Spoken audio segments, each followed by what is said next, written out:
This is Obsidian ASMR.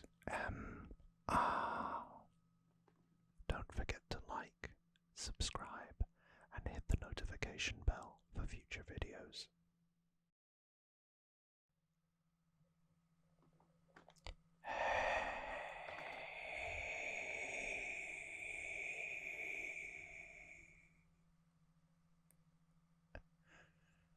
Everybody, everyone, all of you, ghouls and goblins and creatures of the night out there on this most spooky of Halloween Eve. That's right. Today is a Halloween spectacular. And when I say spectacular, I mean we're going to do some spooky stories, as well as some typical ASMR Halloween themed triggers, like this tinsel.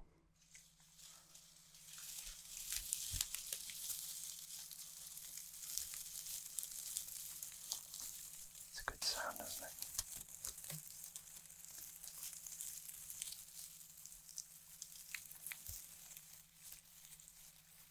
I love Halloween,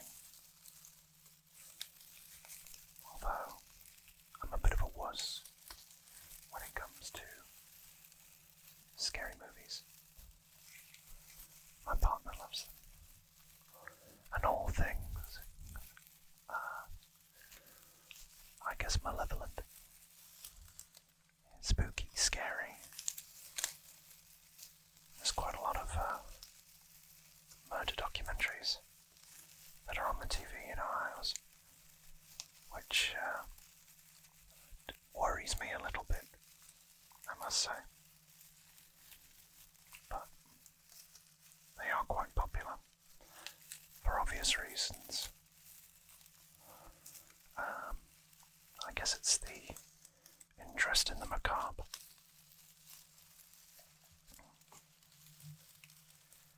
So today it is a happy,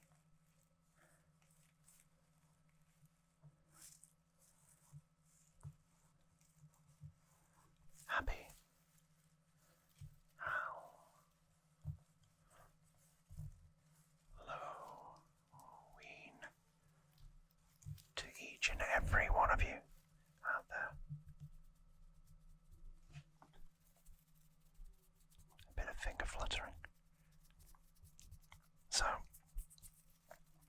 Halloween. I've heard from some people that it started as a bit of a pagan tradition, but the jack-o'-lantern was, I've been told, I can't verify whether this is right or not, was originally a thing from Ireland.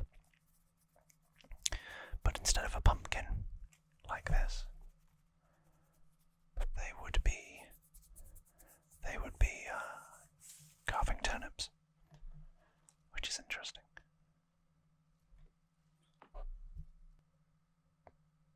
So, in terms of the first thing we're going to do,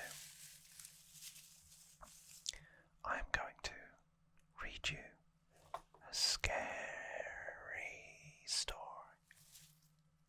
from Reddit, of all places. So sit back, relax, and be prepared for some spooky storytelling.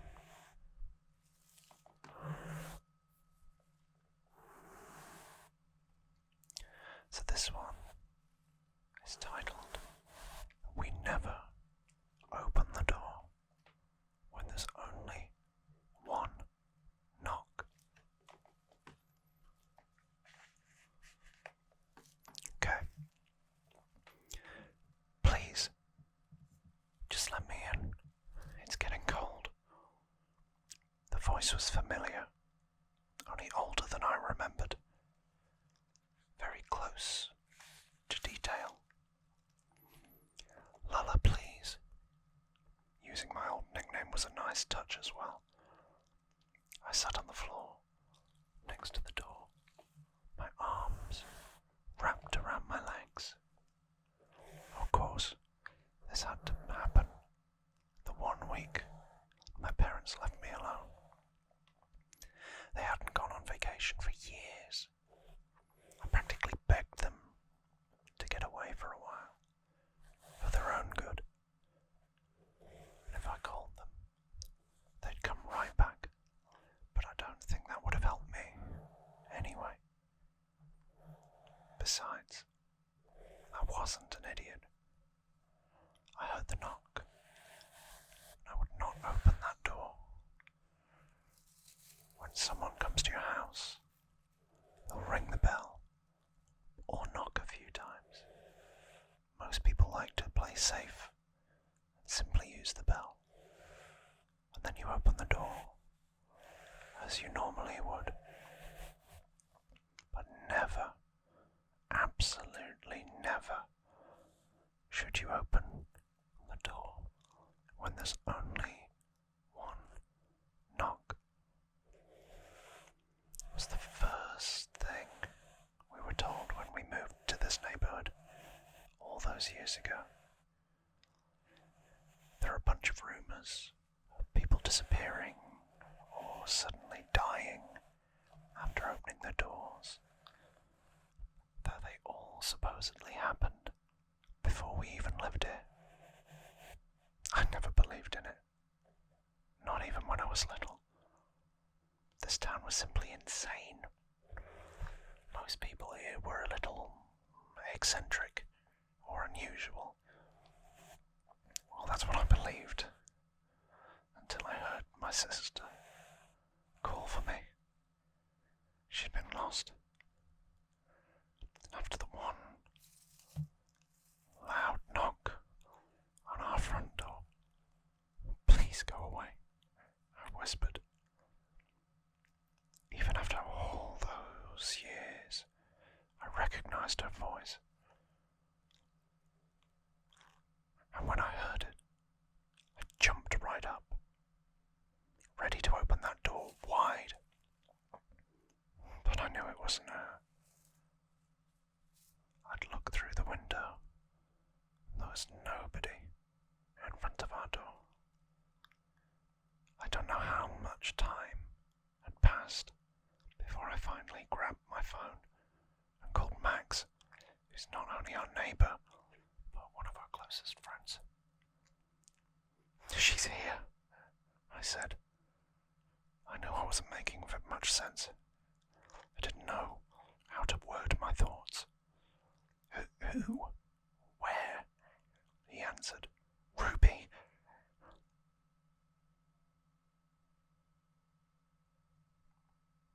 Silence.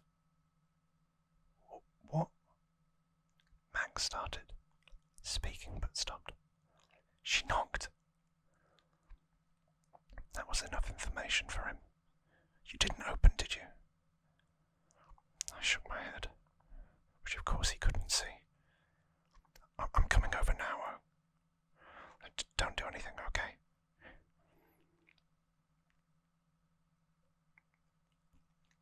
I'm not sure how many minutes passed, but Ruby had stopped asking me to open the door. "Hey, Lainey. I don't think the bell is working." I heard Max. Maybe they screwed with it. I swallowed. "You could knock." There was silence for a little while, followed by one loud thud. When I didn't open the door, the sound of Max started shouting loudly, "Open the fucking door!" His voice became louder and louder until it had hit a frequency almost made my eardrums explode. I didn't move. I didn't speak. And finally, the doorbell rang, and the voice became silent.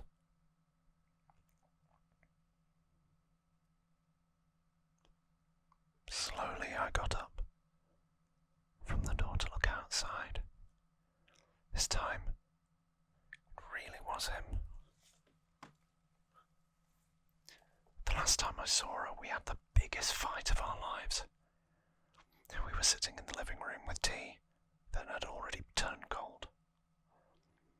I don't open up about Ruby often, but hearing her voice today really messed me up. And all because of stupid Jack. I rolled my eyes. Max smiled. A boy? I shook my head and laughed. Jack was a stuffed toy in the shape of a pumpkin. I'd never told Max about the fight. In fact, nobody but my parents knew about it. I loved that damn thing. I won it at the Halloween carnival. When Ruby saw it, she begged me to give it. She cried for hours because she hadn't won it. And even when my parents said she'd buy her another toy, she wouldn't stop. She wanted mine. Well, she wanted to just be like you. And sweet. I nodded. Ruby was a year younger than me, but she used to act as if we were twins. She wore my clothes, played the same sports, and always wanted to hang out with me and my friends. When I think about it now, I think it was adorable. Of course, back then I found it insufferable.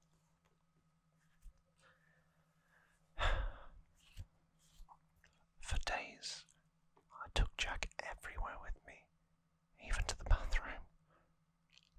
It was probably just out of pettiness, but that toy became everything to me.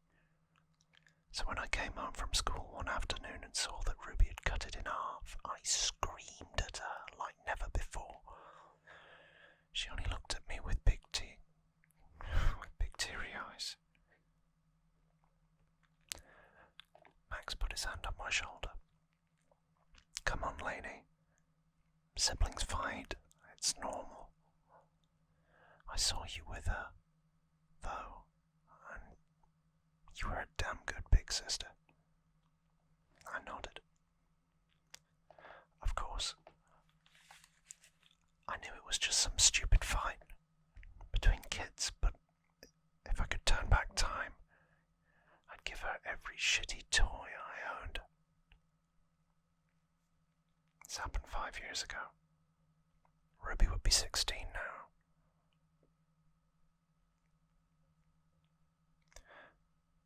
My parents have tried everything to find her. I believe the only reason we still live here is that they never entirely gave up the hope that she'd come back home one day.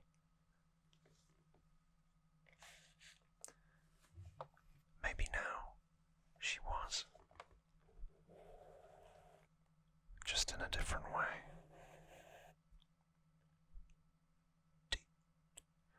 Do you think I'm losing my mind, Max? He raised an eyebrow. I think you lost that a while ago, he joked. No, I'm serious. I mean, it's not possible that I actually heard her earlier. He shrugged. I mean, you did hear a knock. I don't think it was actually her, though. Max and I used to make fun of the superstition. When we were younger, before Ruby disappeared, we once played Ding Dong Ditch. After a few houses, Max decided to knock once at the door of our neighbour, Mrs. Telsky. Someone saw us, though, and Max got the big biggest lecture of his life from his grandpa, like it was a really big deal. My parents weren't happy either, but Max was grounded for 2 months, during which his grandpa told him all sorts of horror stories from this town.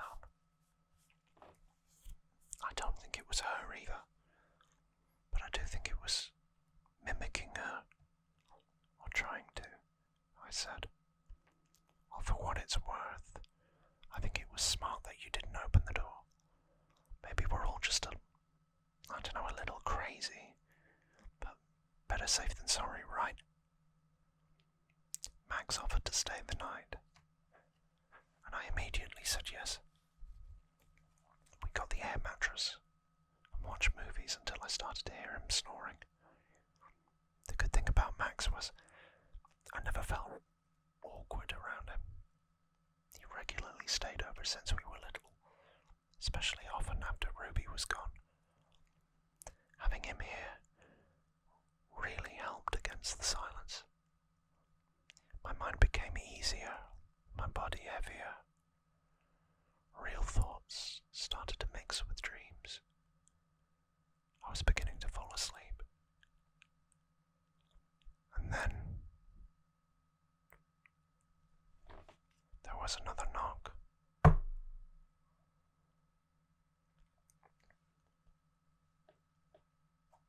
It came from the front door downstairs, but I heard it loudly and clearly. My heart started racing just like it did this afternoon. Max, did you hear that? I whispered, but he didn't answer. Lala, it's dark. Please, come and get me. Ruby's new voice cried from outside. Max, please tell me you hear this. I looked over at him, but he didn't move. Finally, I collected the courage to get up and turn on the lights. The eyes of my friend were wide open, but he didn't speak. He didn't move. I ran over to him and tried to shake him, but his whole body was stiff. Only his eyes moved. Let me in! The voice from downstairs screamed. I didn't know what to do anymore. Max was clearly awake, but it seemed as if something was holding him back. Almost like he was having sleep paralysis, but with his eyes open. They're pulling me away, Lala. Please, help me. I don't know what happened then, but I immediately jumped up and ran downstairs. Some kind of instinct kicked in. Maybe it was her. Maybe I could pull her back inside. But if this was really Ruby, was she also doing this to Max? Was she the one doing it to him? My hands touched the cold door handle, moving almost as if I was in a trance. I have Jack. They fixed him, Lala. We don't need to fight anymore. Those words pierced through my body and woke something up inside me. I stepped away from the door and walked back upstairs, passing my room where Max was still lying still. But I didn't stop. I walked to the next room, Ruby's old bedroom. Everything there looked just the way it did when she was still here. My parents could never change it. Everything was still the same. Jack was still placed on her bed, where I put it 5 years ago, after I'd sewn him back together. They almost got me.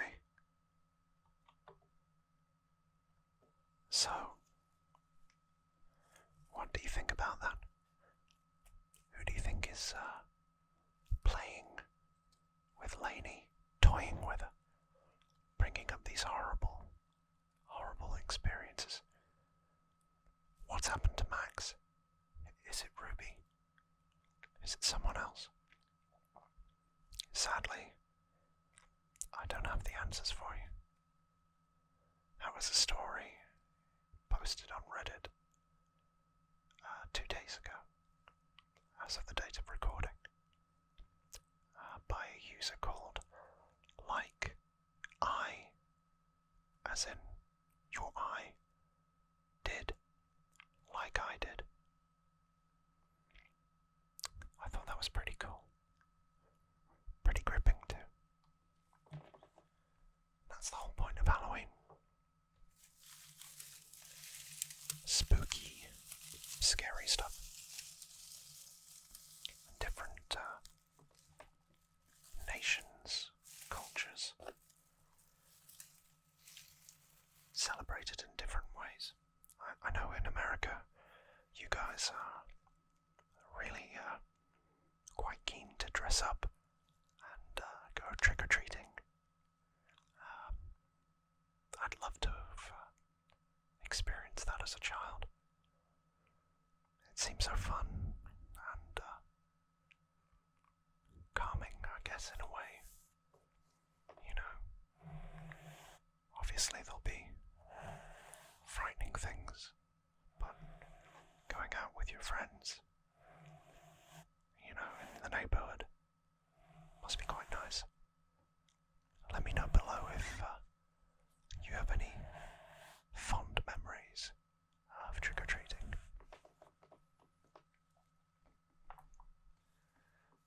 But you know full well,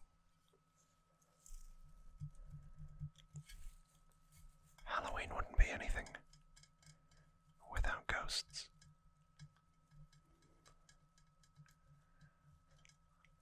Let me just tap this for a bit.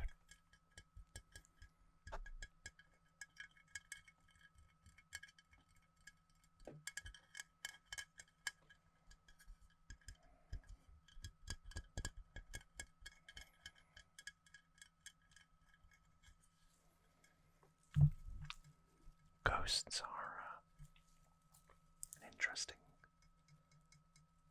idea. I kind of believe in them. Some of you might find it a silly concept, but I feel like there's either too much coincidence or the power of suggestion is incredibly powerful.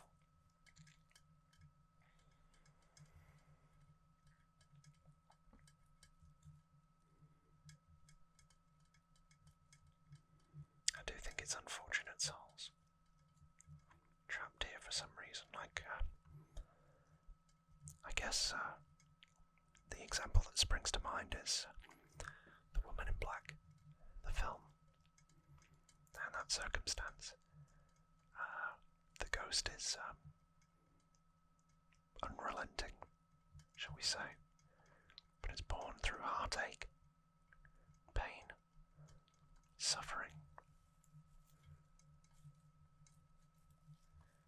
But, you know, that's an example of an extremely malevolent force. It's a good film, though. I only watched it for the first time the other day.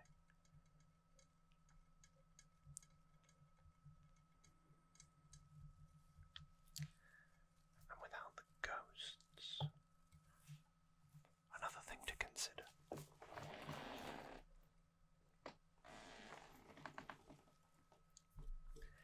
Is pumpkin spice. Spooky candles. So, it doesn't really... Oh, actually, that's nice.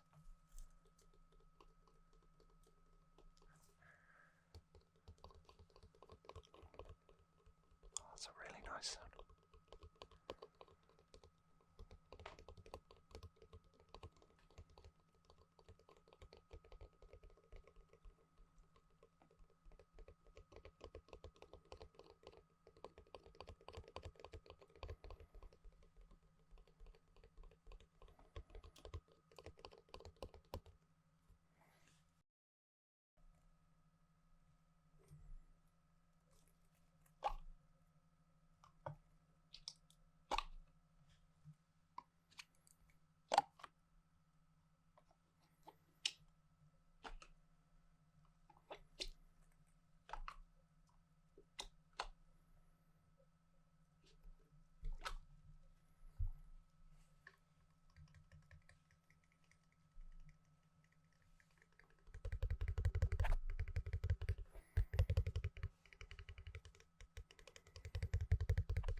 smell pumpkin.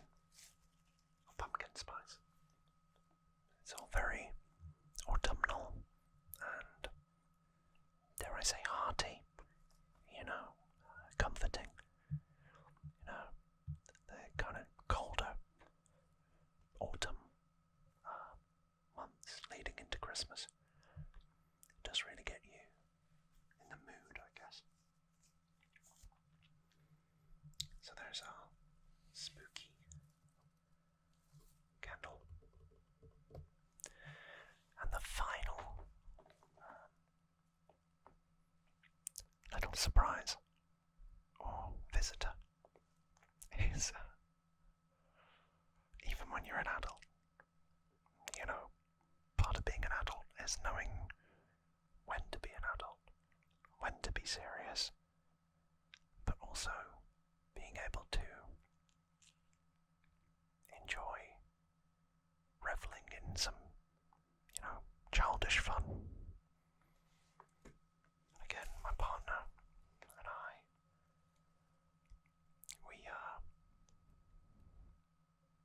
I told you a lot about myself. We don't mind a good plush toy. And she had her heart set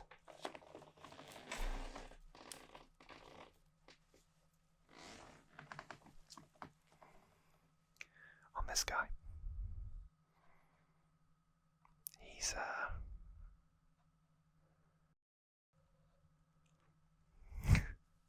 we call him Pumpkin Bear. Spooky. He's actually from the Build-A-Bear shop. As you can see there. He's not saying you're right, Bab. He's saying spooky. Spooky. Hi, Internet. I am Pumpkin Bear. And this is Obsidian ASMR.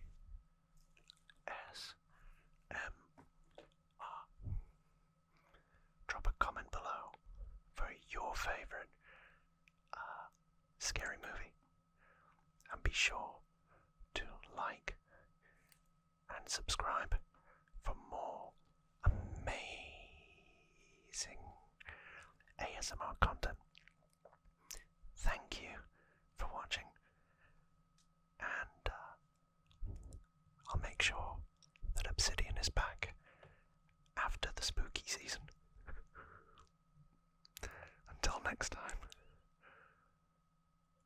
we'll see you then.